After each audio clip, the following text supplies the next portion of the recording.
This is Majestic Caverns, formerly known as DeSoto Caverns. It's located in Alabama. It's considered the finest show cave in Alabama and one of the best in America. So come join us for a tour.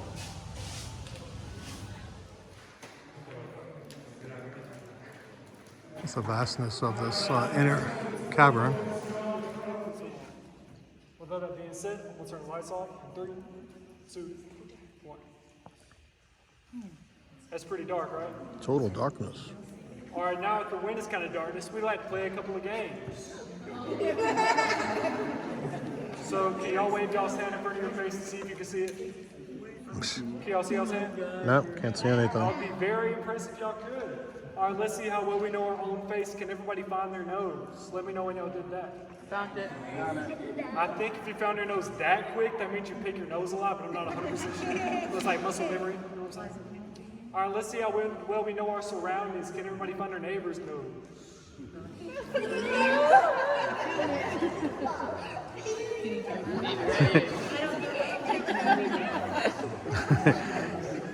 All right, guys, somebody's touching my nose right now. It's freaking me out just a little bit. So can y'all raise y'all's hands if you want me to turn the lights back on? I'm not seeing too many hands, but I'm pretty scared right now, so I'm gonna turn the lights back on anyway. And 3, 2, 1. Welcome to Majestic Caverns. It is around 300 feet, which is equivalent to about 100 yards, which is a full-length football field without the end zones. Now, the base of the stage might reach the ceiling one day if they keep on growing. All right, does anybody know a man by the name of Hernando de Soto? He also believed it had healing powers. But Hernando de Soto was a very skilled negotiator, so he was able to convince the Coosa natives to let him come down to look for gold. But all he found was a mineral called pyrite. Does anybody know what pyrite is? No. It's fool's gold, also known as fake gold. So when he found out this was fake gold and virtually worthless, he was very angry. And then he decided to let the Coosa natives know just how upset he was. So a man named Wright from South Carolina visited this cave. 1723, put his initials in this rock. The Coosa Indians found him the next day and killed him. Later his body was retrieved and he was given a proper burial in Charleston, South Carolina. Into it. They would then burn it and let it drain out of a spout like that one into a dish like this one. The remains would then be gathered up, put into a bowl like you can see right there. Have a little bit more water added back into it, and then boiled until it was used by the Confederate soldiers during the Civil War. The next thing I'll show y'all is that really colorful rock back there. We will have an awkward line right back up there around. To the left right there, the kind of white part, that's calcite or calcium. That's what gives marble its pure white color. In the middle, the kind of brownish red part, that's iron oxide. That's what gives Alabama and the surrounding southern states its red mud color. On the outside of that, that's a limestone. This whole cave was made out of limestone at one point in time. Now all of it got washed away by the floods. Like separate stalactites, this is actually one specific rock. It's a special stalactite called a drapery. Now a drapery forms when a stalactite grows inside of a crack in our ceiling, and it just follows along that crack during all of its life.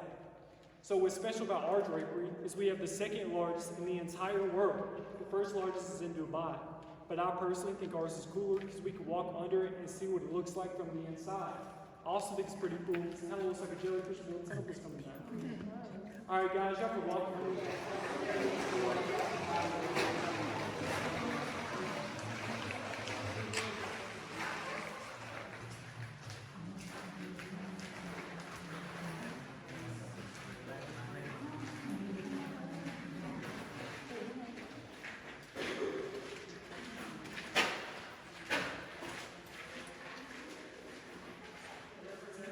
Something called a cavern barrier. It was used by the Coosa natives when they lived down here in the desert. So when one of their loved ones could be buried in sacred caves like the one you're standing in now, or back in their homeland, someplace significant to that person. For example, if the person that passed was a hunter, they would bury their basket out in the forest somewhere. They'd be able to bring their spirit, good energy, and they'd be able to communicate with them more effectively inside of this cave. All right, now I'll tell you what we're going to take tours up the staircase.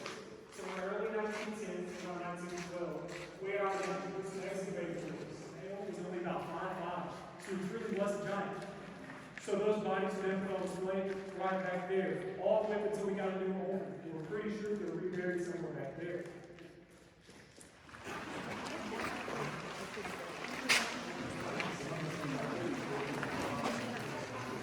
So in this area, there were 5 Kusa who were buried here, and they were placed on display for cave tours until the most recent owner had them buried secretly elsewhere and took them off display.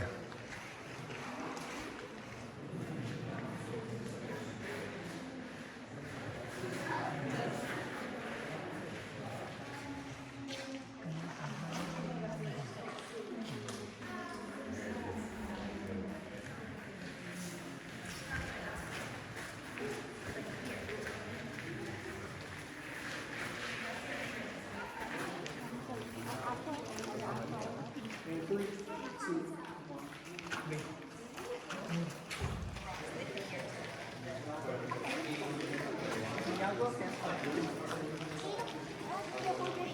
Majestic Caverns. Love it.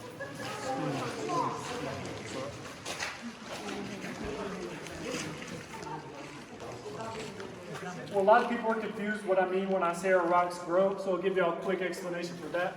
So we have a forest above our cave, and that forest collects a lot of water. And a majority of that water is drained through little bitty cracks in our ceiling. And when that water is drained through, so a lot of these rocks have been growing for a very, very long time. Now, the way we like to remember which column is which, imagine how well their marriage is going at the moment. Right over here, those are our newlyweds. So all of that is that magnesium I was talking about earlier that kind of lightens down all that. So there's a literally this one over these rocks. Like you see that brown on that rock? That's that iron oxide I mentioned earlier. There's a whole lot of that. We're going to go to the magnesium table. That's just going to be that calcium. All of that is going to be a lot.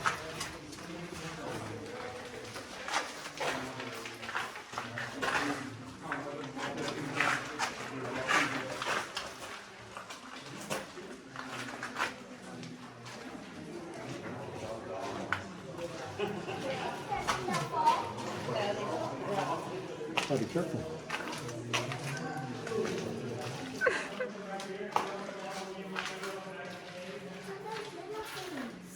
Some sort of plant is growing here.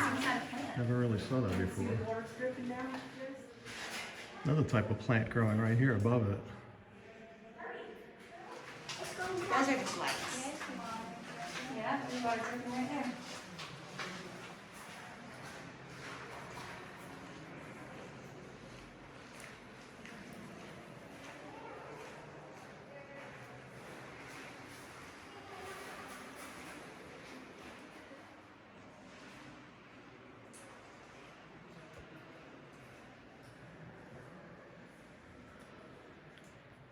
Originally about 12 foot deep, and then we used some water from the soil, ran into some drain, the shower rooms, and everything. See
48 hours non-stop. 24 non. 28. 20. 48 hours. वही तो बोला मैंने. हाँ. मेरे पे गलत बोल रहे सुना ध्यान से.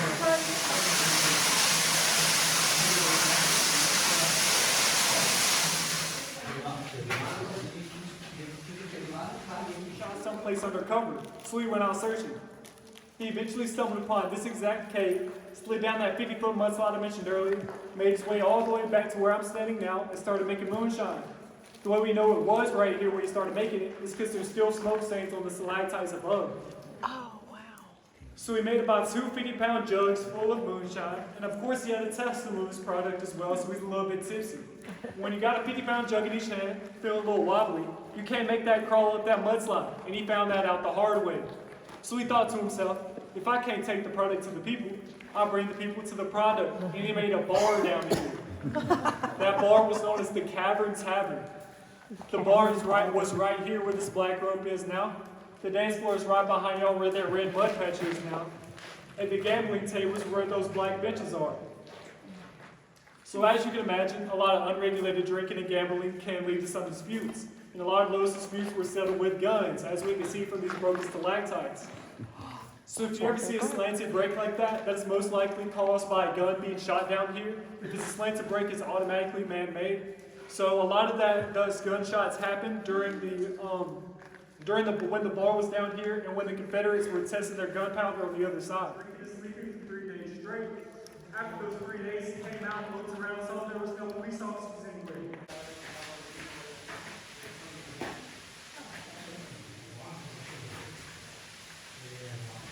This rock right in front of me, you'll be able to see that it says I.W. Wright 1723. Well, I.W. Wright was a fur trader from Charleston, South Carolina. And back then, Charleston wasn't very big, so he actually sold one of every fur pelt that he had to everybody in Charleston. So he's looking for other places to do his business. So he traveled down the Chickasaw Trail that just so happens to run right by this cave, where he got really cold because he actually underestimated how truly cold it would be. This area was estimated to be around negative 20 degrees during the winter time back then. So he was looking for a place of warmth and shelter. And he just so happened to be passing by our cave when he felt the warmth of it. Our cave stays 60 degrees year-round, no matter what the temperature is outside. It could be negative 20 degrees to 120 degrees. It will always be 60 degrees down here. So he felt